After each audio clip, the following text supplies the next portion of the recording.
Liana Cirne Lins. Bom dia, minha jurista de plantão. Tudo bem? Bom dia, Mauro querido. Bom dia, comunidade Fórum. Tudo bom? Tudo bem. Jurista e vereadora do PT em Recife. Esse papel duplo, professora de Direito licenciada da Universidade Federal de Pernambuco. Liana, primeira questão, antes de você fazer uma apreciação geral, a pergunta que todo mundo quer saber. E aí, vão prender Bolsonaro? Não vai prender? Quando vai ser preso? Como é que essa história se desenrola? Eu acho improvável, em razão dos elementos desse caso que nós estamos comentando hoje, que é o caso das vacinas, eu acho improvável. Acho que os mandados de prisão já foram expedidos, os 6 mandados de prisão, em razão da garantia da ordem pública. E ontem, quando eu comentei o caso, ainda não havia lido a decisão do Alexandre de Moraes, agora ela já foi disponibilizada, foi tornada pública. Não acredito que de ontem para hoje haja qualquer elemento novo que possa implicar a ordem de prisão provisória, porque para se expedir uma ordem de prisão de Bolsonaro nesse momento, teria que ser uma ordem de prisão provisória, como foi a de Mauro Cid. Então, foi determinada a busca e apreensão de celulares, laptops, etc., incluindo material na nuvem. Acho que isso produz um arcabouço probatório muito amplo que pode ter consequências futuras.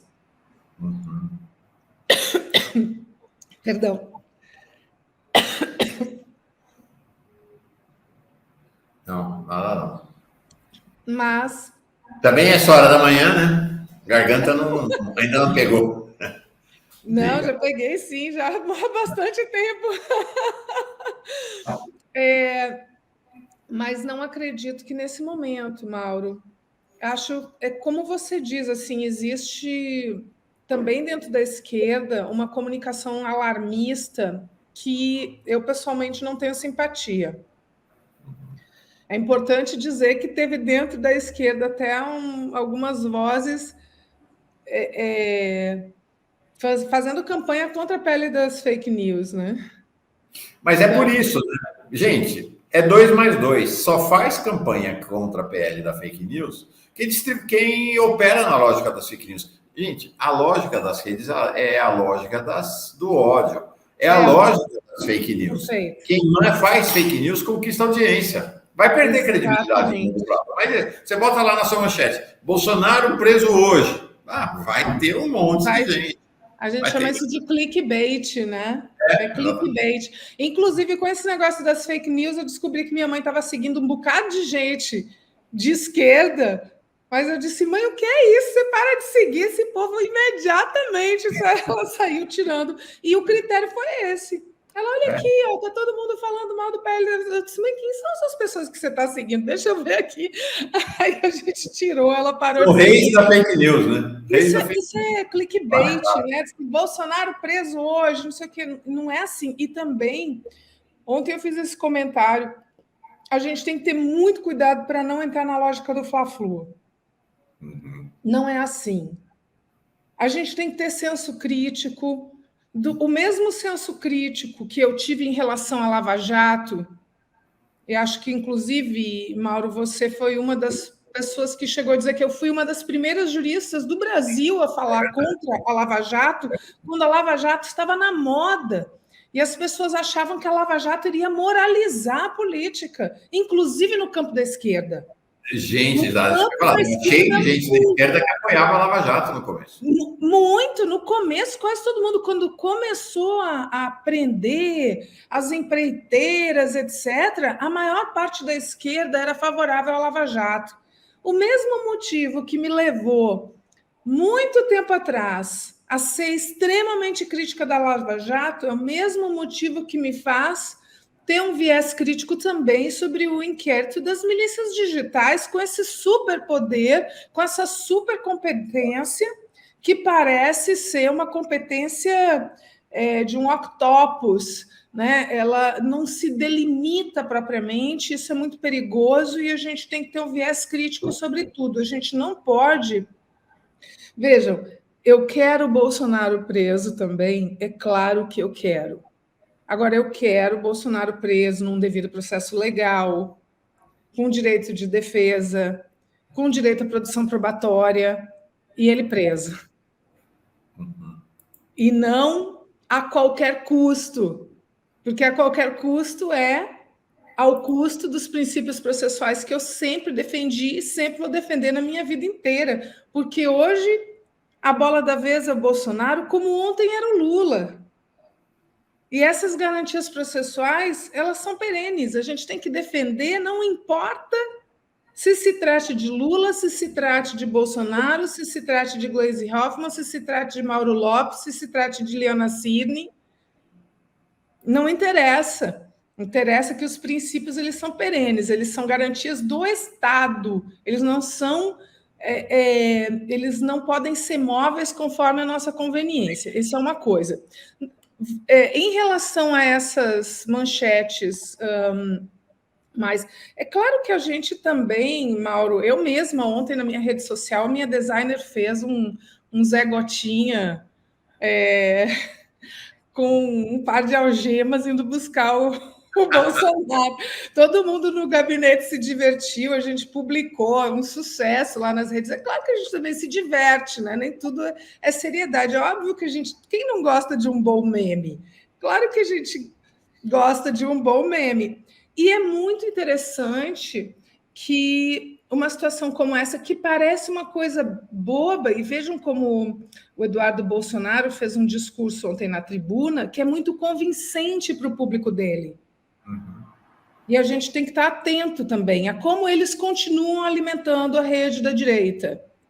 O que é que eles estão dizendo? Que antigamente a Polícia Federal ia buscar mala de dinheiro, mas ia buscar mala de dinheiro na casa dos apoiadores deles, né? Porque agora fica todo mundo empurrando. Agora estão indo buscar cartão de vacinação, como se fosse uma coisa de só menos importância. Mas não é buscar um cartão de vacinação. É, na verdade, desbaratar todo um esquema de falsificação de dados dentro do SUS, de abuso de poder, de adulteração do sistema de informação, de dados públicos, de dados relevantes. Então, tem um verdadeiro esquema criminoso por trás disso.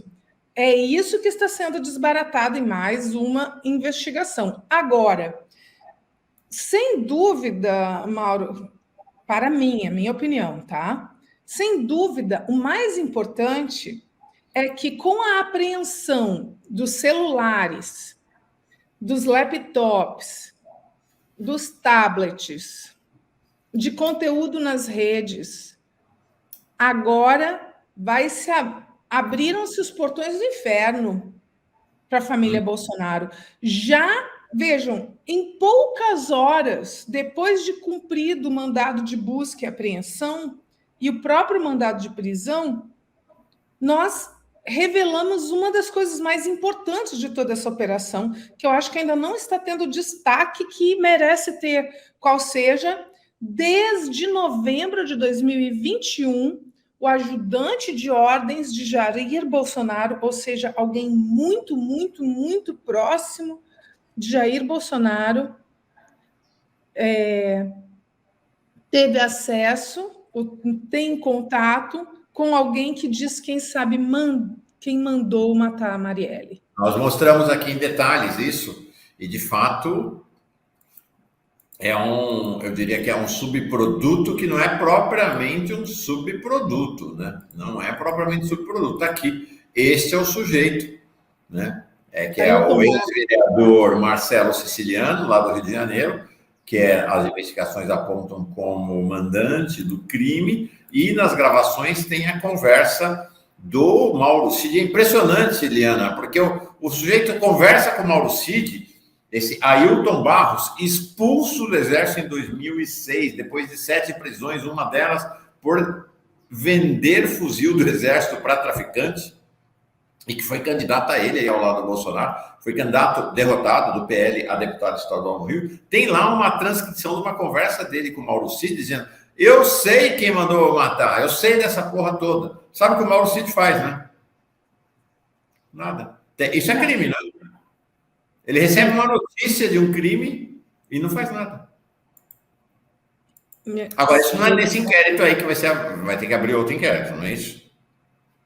Exatamente, mas na verdade já existe inquérito, as provas podem ser enviadas, prova emprestada, como prova emprestada, isso pode ser enviado, mas de qualquer sorte, o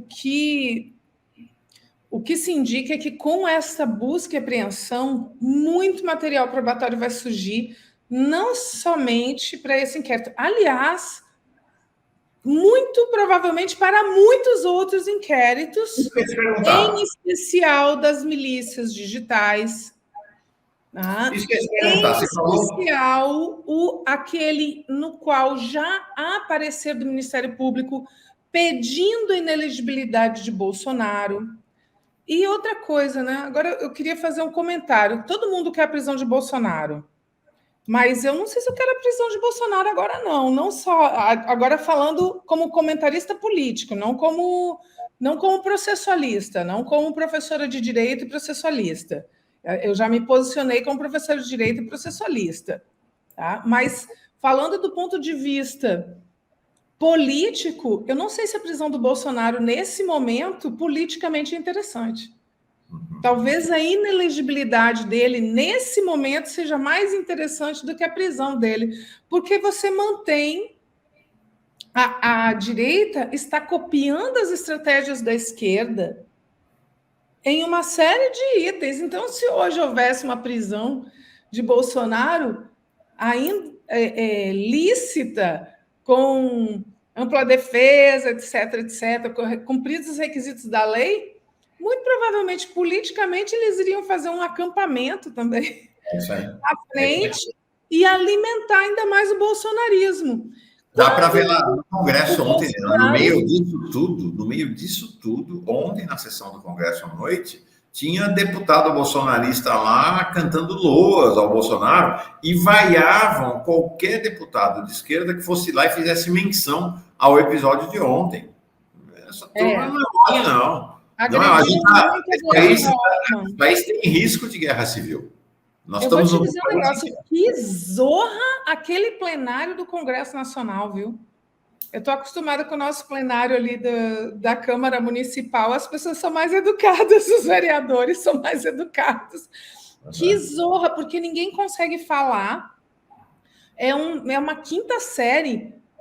Agora, a agressividade deles é brutal a agressividade. Eles agridem todo mundo, agrediram a deputada Dandara, agrediram a deputada Gleisi Hoffmann. É difícil até manter a concentração, porque eles ficam gritando e eles ficam gritando no plenário enquanto a pessoa está falando. Então, isso atrapalha muito a possibilidade do orador iniciar e concluir uma fala que tenha um fio lógico. Atrapalha demais. Deixa eu te interromper, que nós estamos carentes de esclarecimentos jurídicos ou jurídico-políticos. Eu queria te fazer algumas perguntas em relação a isso para olhar objetivamente para o andamento da história. A primeira é, você falou, provas emprestadas. No senso comum, as pessoas às vezes imaginam o seguinte: não, a prova que foi colhida numa investigação só pode ser usada naquela investigação. Mas você falou de prova emprestada. Como é que funciona isso? Porque eu li aqui mais cedo que essa história do cartão de vacinação começou porque foi quebrado o sigilo lá atrás do Mauro Cid, no caso de 2019, da ação do Felipe Barros e do Bolsonaro contra as eleições de 2018. E aí acharam a história da vacina. Aí pode-se pegar essa prova lá e abrir um monte de investigação. Como é que funciona isso, Liana? A prova emprestada ela é prevista no Código de Processo Civil, no Código de Processo Penal, mas com uma série de requisitos. Não vem ao caso, porque tem que se garantir, é claro, que a prova seja lícita, tenha havido contraditório, ampla defesa, etc. Uma série de requisitos processuais. Mas, sim, a prova produzida nos autos de um processo, ela pode Respeitadas essas condições, ela pode ser utilizada em outros processos para fins probatórios relativos a outros elementos. Com essa quebra do sigilo das nuvens, com a apreensão do celular, etc., relativo a esse caso da vacinação, vão surgir elementos outros. Eu estou citando como exemplo o caso da informação em relação a quem mandou matar Marielle. Vão surgir elementos outros que podem servir a outras investigações, outros inquéritos, e que se pode determinar, então, remessa de elementos probatórios para esses outros casos. Outra pergunta. Eu li no trecho aqui do Alexandre de Moraes 2 observações. Uma em relação à prisão do Mauro Cid e de outros. Eu entendi, pelo texto do Alexandre de Moraes, o Mauro Cid não está sendo preso porque é culpado. Ele diz assim: os fatos apresentados revelam o risco concreto de reiteração criminosa por parte de Mauro César Cid, justificando a necessidade de imposição da prisão preventiva para cautelar a ordem pública. Mais adiante ele fala: os fatos demonstram que a sua liberdade, do Mauro Cid, pode acarretar sérios riscos de perturbação à produção probatória, comprometendo o bom andamento da instrução criminal. Então, ele não está preso porque ele seja culpado, por enquanto, é isso? Não, nem poderia. Não, é uma prisão de natureza cautelar. Ontem, antes da decisão ter sido divulgada, eu comentei isso. Olha, não li a decisão, é difícil se manifestar sem ter os elementos, mas muito provavelmente, como é uma prisão provisória, ou seja, como é uma prisão de natureza cautelar, muito provavelmente o ministro identificou que haveria riscos à produção probatória. É exatamente isso. Está escrito aqui. Ele poderia destruir as provas. A prisão de natureza cautelar, Mauro, ela não é a prisão que se dá em razão da condenação. Não houve ainda processo, não houve instrução probatória, não houve defesa, não houve julgamento.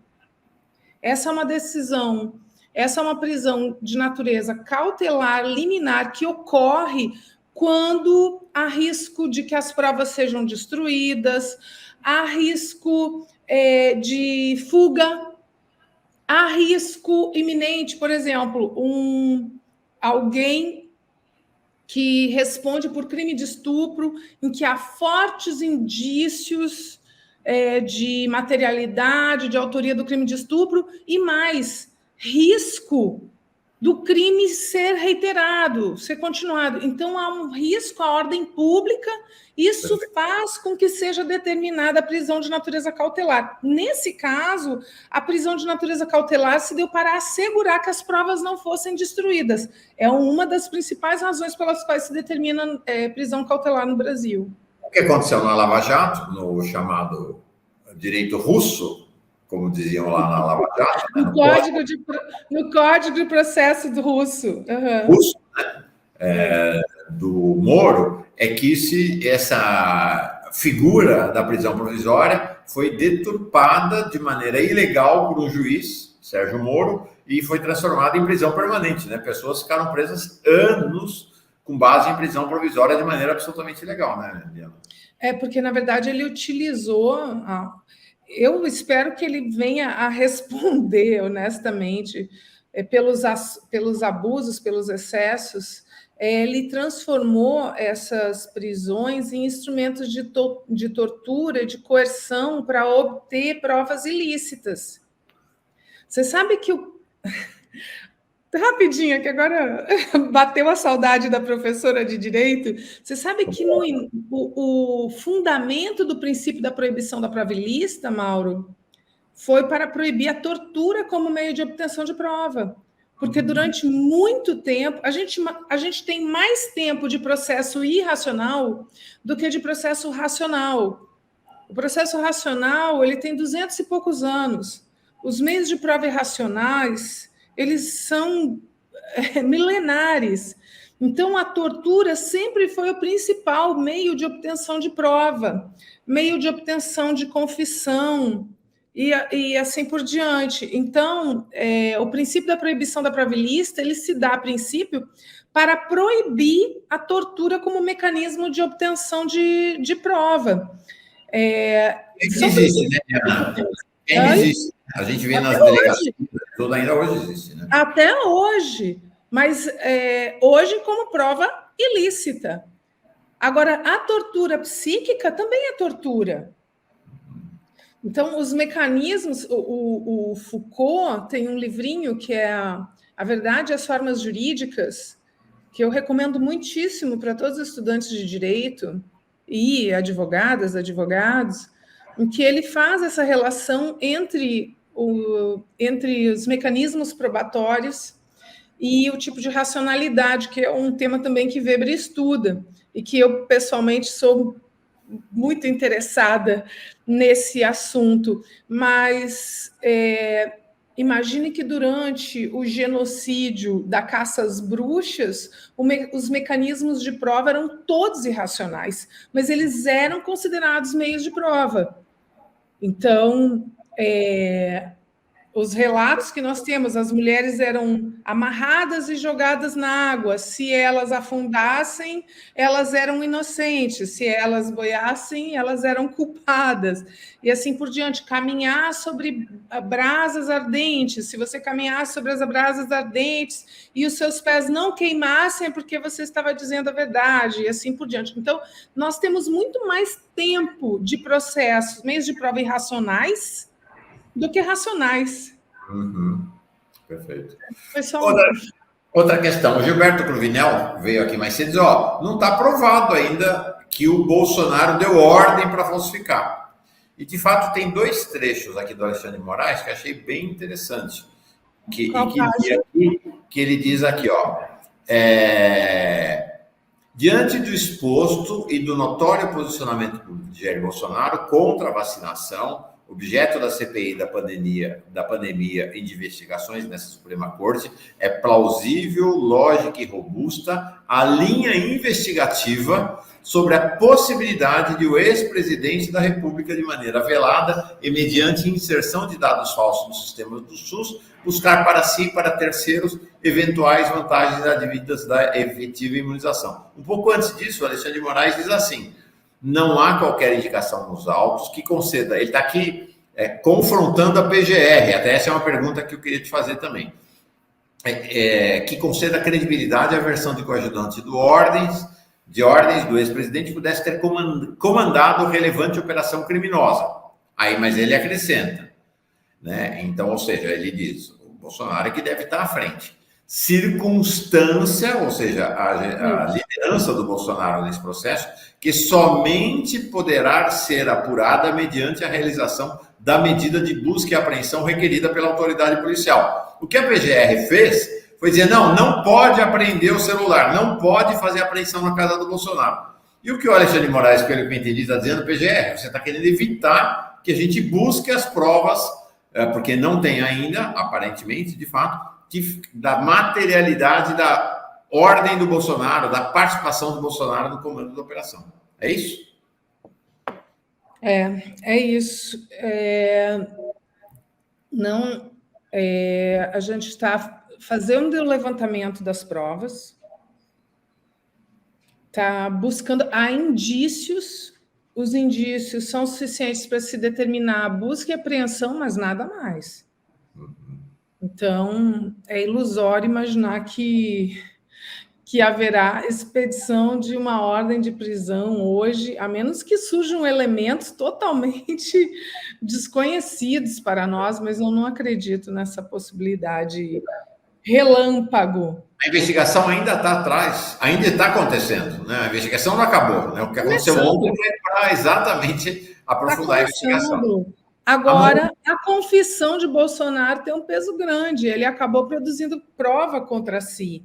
Quando ele deu aquela declaração, eu estava aqui nos bastidores, quando você colocou a declaração. Tem 2 coisas, né, interessantes. Uma, juridicamente, na minha opinião, ele produziu prova contra si mesmo, ele confessou que ele não havia tomado a vacina e, portanto, o cartão havia sido adulterado, a base de dados havia sido adulterada. O lançamento desses dados foram feitos pelo próprio Mauro Cid, isso está na decisão de Alexandre de Moraes, que é uma pessoa muito próxima dele, com o e-mail de Jair Bolsonaro, com os dados de Jair Bolsonaro. Então, ele produziu uma prova contra ele mesmo no momento em que ele confessa que não tomou a vacina. Então, ele dá essa declaração. Claro que isso, do jeito como ele nada obsta que ele depois vai e desminta. Né? E confessou que a filha também não tomou a vacina. Então, essa declaração de ontem é uma prova muito importante. Perfeito. Não sei se ele vai desmentir, mas é uma declaração que, na minha opinião, é uma confissão. É uma confissão de participação no crime, porque ele disse que ele não tinha nada a ver, mas ele confessou que ele participou no crime. Liana, um comentário e duas perguntas. Uma minha e outra do Daniel Miage. O comentário é o para a gente caminhar para o final. Sei que você tem a agenda aí. Estou vendo o Eduardo Costa Pinto chegou. Está aqui nos bastidores. Vamos subir ele daqui a pouquinho. A Mônica disse: estou chocada com a quantidade de canais de esquerda supostamente jogando sujo. Também limpei minha playlist de certos canais no YouTube. E aqui o Daniel Miage faz uma pergunta, eu vou juntar dois temas. Essa pergunta do Daniel Miage me parece uma pergunta super pertinente. Liana, o que acha da atuação da Polícia Federal em relação à ida na casa do Bolsonaro? É uma espetacularização como a polícia fazia na época da Lava Jato ou foi correta? Já junto outra pergunta que é o papel da PGR. Me parece que por dever de prudência o Alexandre de Moraes vai segurar tudo para mandar para a PGR só depois da mudança, né? Porque essa postura da PGR nos autos indica que, dependendo de como a coisa caminhar, eles vão... Porque é o seguinte, sem PGR não tem abertura de processo, né, contra o Bolsonaro. Então, me parece que por dever de prudência, talvez o Alexandre de Moraes espere a substituição do Aras, ou você acha que não? Então, houve espetacularização ou não, e o papel da PGR, e como é que você imagina que o Alexandre de Moraes vai lidar com esse assunto? Bom, houve espetacularização. Eu acho que espetacularização haveria se tivesse havido uma ilegal condução coercitiva, como houve no caso do Lula. Não se determinou uma condução coercitiva, se determinou uma operação de busca e apreensão, foi o cumprimento de uma decisão judicial. É claro que foi espetacularizado porque a mídia se alimenta disso. Mas eu não acho que a operação tenha ocorrido para criar um espetáculo, são coisas diferentes. Uma coisa é a gente criar um factoide que sirva de espetáculo. E outra coisa é haver um fato jurídico que serve de espetáculo. Então, por exemplo, a condução coercitiva de Lula foi um factoide apenas para criar um espetáculo. Se tivesse havido a condução coercitiva de Bolsonaro, só para dizer, gente, que, na minha opinião, condução coercitiva de investigado vai ser sempre legal, tá? Em razão do princípio da não autoincriminação, tá? Se tivesse havido a determinação da condução coercitiva de Bolsonaro, seria um factoide apenas para fins de espetacularização. Mas, no caso, houve o cumprimento de uma decisão judicial fundamentada, lícita, legítima e que virou o espetáculo. Não tem como não virar. Não tem como não virar. Então, eu acho que, do ponto de vista processual, não há irregularidade. Em relação a Aras,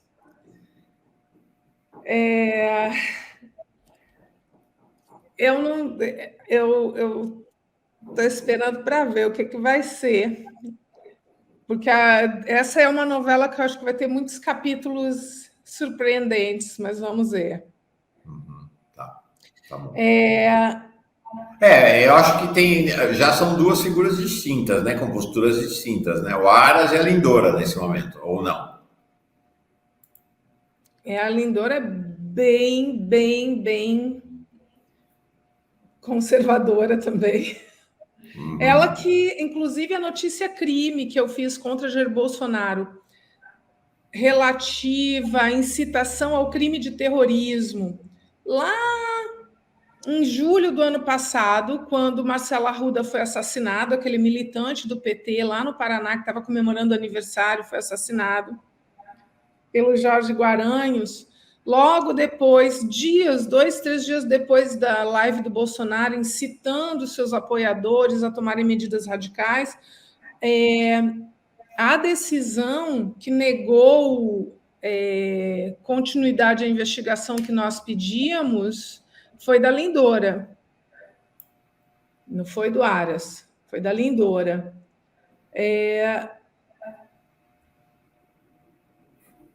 A Lindora, deixa eu ler aqui, ó. A vice-procuradora-geral da República, Lindora Araújo, disse que os elementos de informação apresentados pela PF não servem como indícios minimamente consistentes para vincular o ex-presidente e sua esposa aos supostos fatos ilícitos descritos. Então,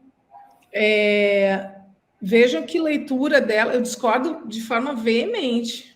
Ela já topa por suposto que ele não é responsável, né? Já. Não, já empurra para cima do cimo, né? Se dependesse dela, não teria segmento. Faria a mesma coisa que fez com a minha notícia crime de julho do ano passado. Nega segmento. E aqui, Diogo Alecrim. A Lindora é mais bolsonarista que Aras. Exatamente. Sim, sem dúvida. Mauro, mais do que impedir de pegar o celular, a PGR estreia o argumento que tenta desresponsabilizar Jair pelo uso do próprio login. É isso aí. O Jean Carlos aqui, espetacularização faz a imprensa. A polícia não transmitiu nada ao vivo, nem privilegiou algum canal para transmissão, como era usual na época da Lava Jato. Isso mesmo. Para encerrar, eu tinha prometido encerrar, mas eu sei que tem mais uma questão aqui, que no final, ontem o dia foi tão...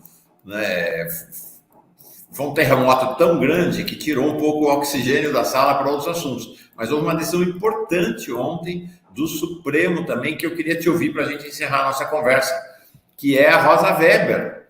Votou pela derrubada do indulto concedido pelo Bolsonaro ao Daniel Silveira. Parece que a situação, a fragilidade de todo o arcabouço, né, palavra da moda, jurídico do governo Bolsonaro vai se demonstrando cada dia mais. Qual é a relevância dessa decisão da Rosa Weber? Muito grande. Ela entendeu que o indulto ao Daniel Silveira era inconstitucional, era marcado por desvio de finalidade e que subvertiam as regras do Estado Democrático de Direito.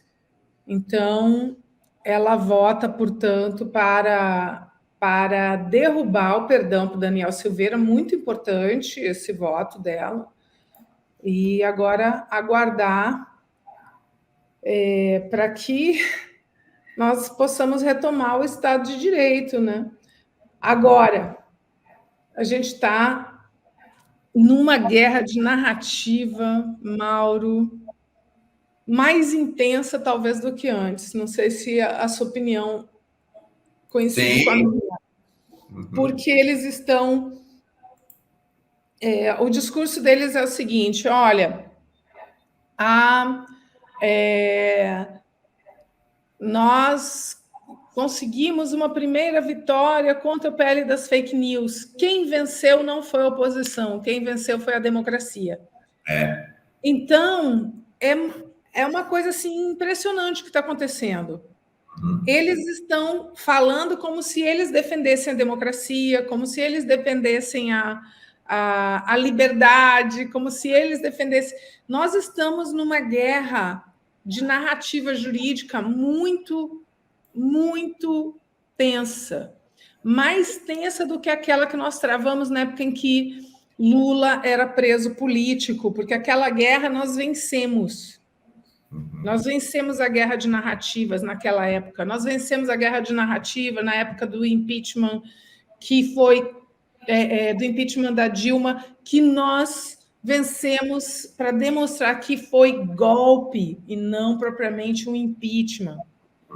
Então, Mauro, nós ganhamos essa guerra de narrativas jurídicas, essas guerras de narrativa jurídica, mas hoje eu vejo com muito mais preocupação, porque a direita aprendeu a disputar narrativa jurídica, que não sabia.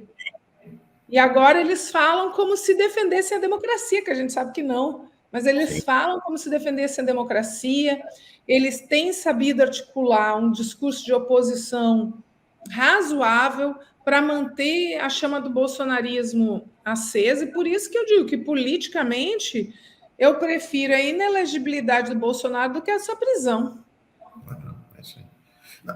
Não, só para encerrar, né? Estamos bem atrasados, mas essa conversa está ótima. Depois de tudo que aconteceu, desde 2016, de todo o império das fake news que se estabeleceu, eles conseguiram vencer no Congresso.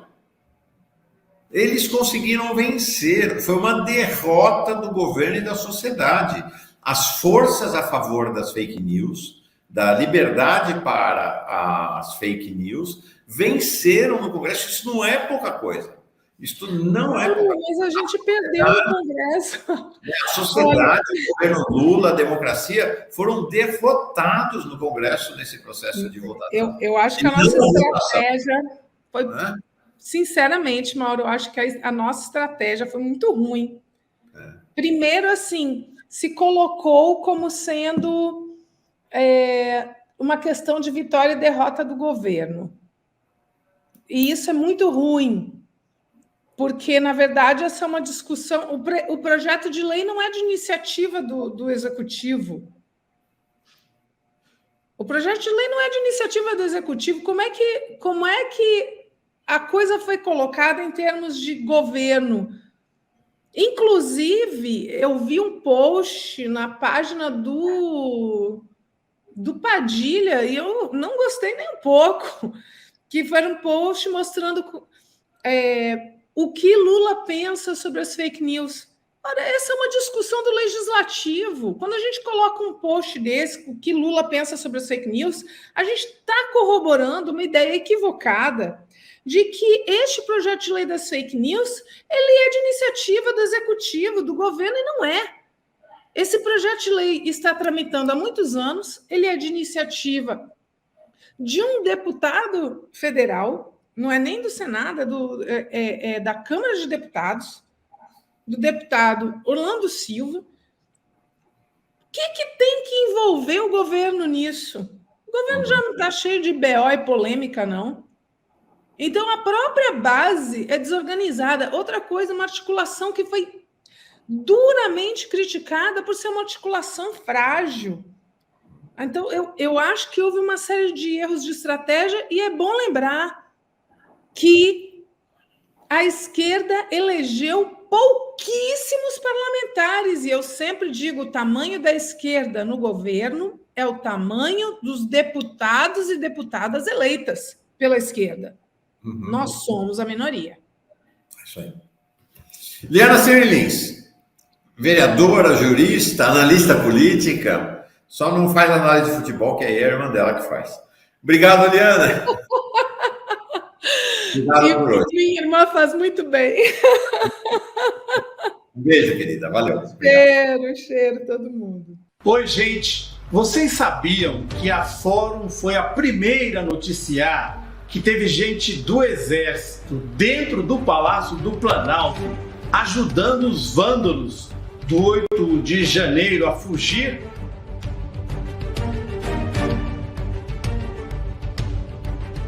Pois é. Essa pessoa hoje se tornou testemunha oficial e só agora está sendo descoberta pela mídia convencional. Você que nos acompanha há muitos anos não fica surpreso, né? Tivemos juntos no golpe contra Dilma, na perseguição ao Lula pela Lava Jato e durante o pesadelo que foi o governo Bolsonaro.